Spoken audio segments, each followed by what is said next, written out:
At the advent of the 19th century, in the scramble for Africa was at its peak.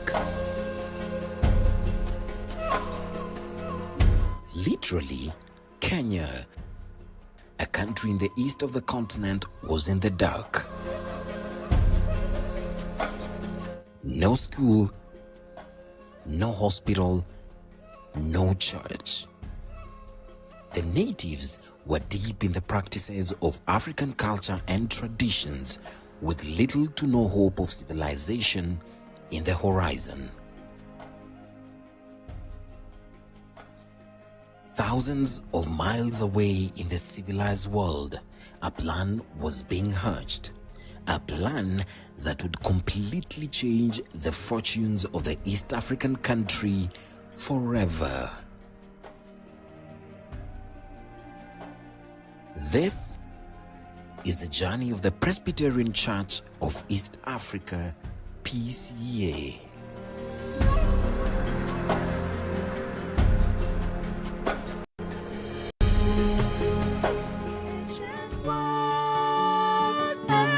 True, changing me and changing you.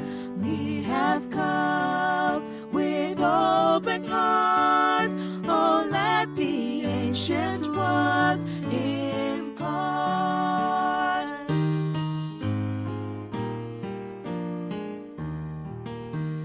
Holy word.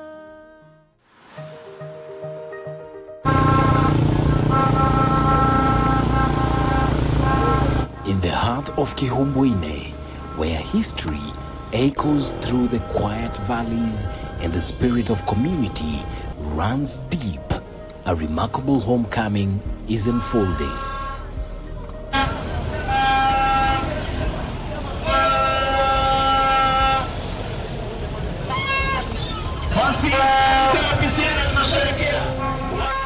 Today, the Presbyterian Church of East Africa returns to one of its historic mission grounds, retracing the footsteps that shaped its journey of faith, service, and transformation.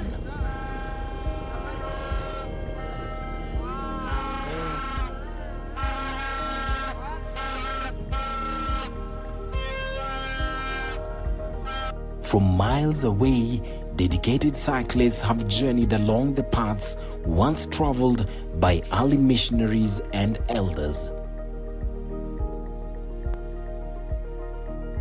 Their ride is more than a physical challenge. It's a symbolic pilgrimage, a tribute to the legacy carried forward through generations. As they enter Kihumbwine, the air fills with celebration. Residents, church members, and local families gather in unity, singing, clapping, welcoming with open arms. This is not just an arrival, it is a reunion of heritage and hope. Ukitizama kwenye runinga yako hapo wana raha kweli kweli hawa. Jamani, makaribisho aina gani haya? Mtazamaji, acha nikwambie wallahi, tangu tuanze msafara huu sijaona makaribisho kama haya. Makaribisho ya watu wa Kihumbwine, makaribisho ya kupigiwa mfano. The missionary work began around 1915, where they arrived with three things: the gospel, education, and healthcare. These three helped the relationship between them and the natives to flourish. The fact that they had already laid ground in Kamboi and Nganda made it a little easier for them in Kihumbwine. Following the railway line, they had landed at Kamboi. From Kamboi, a missionary by name Mutaru was sent to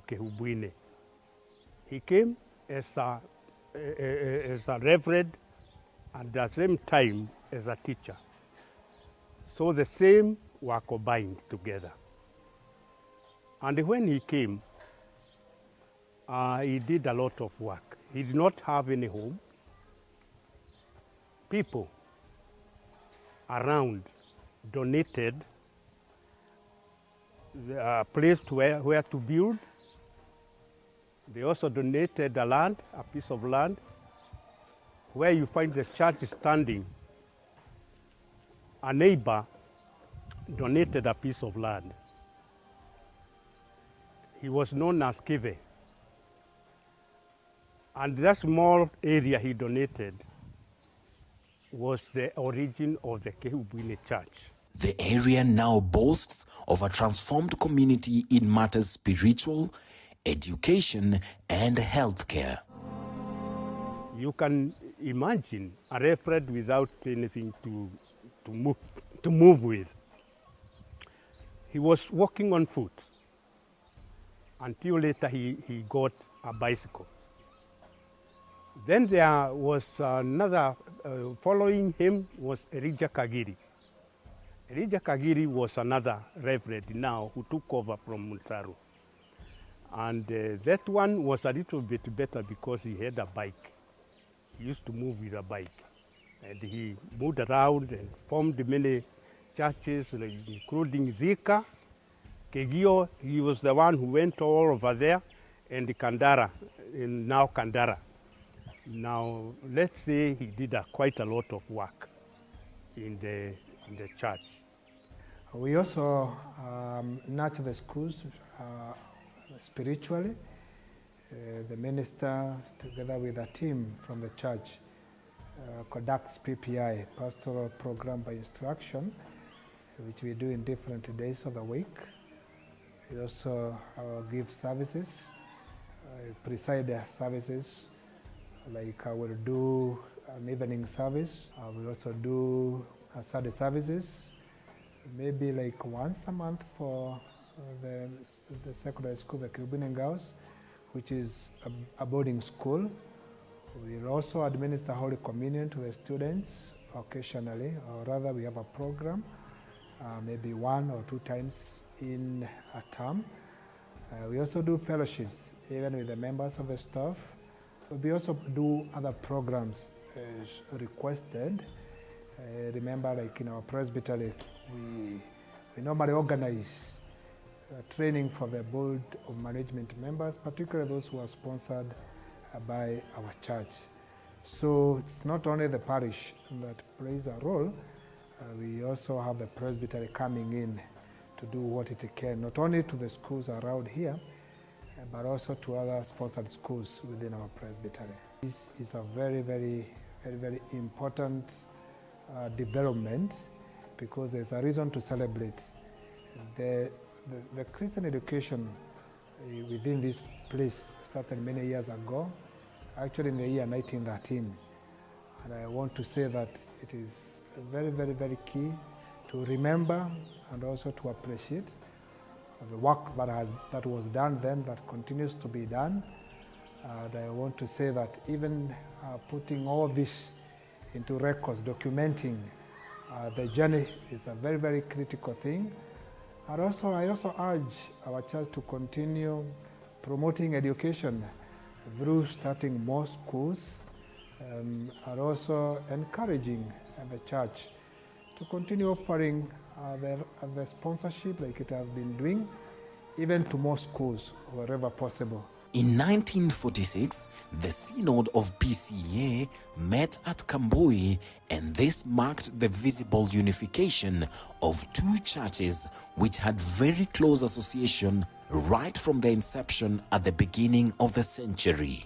133 years later, the rest is history.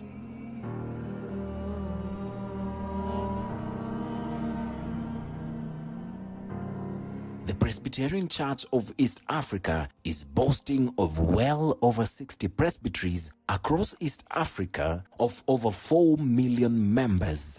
hundreds of educational centers right from kindergarten, primary, junior and senior secondary, plus numerous tertiary institutions, including the Presbyterian University of East Africa.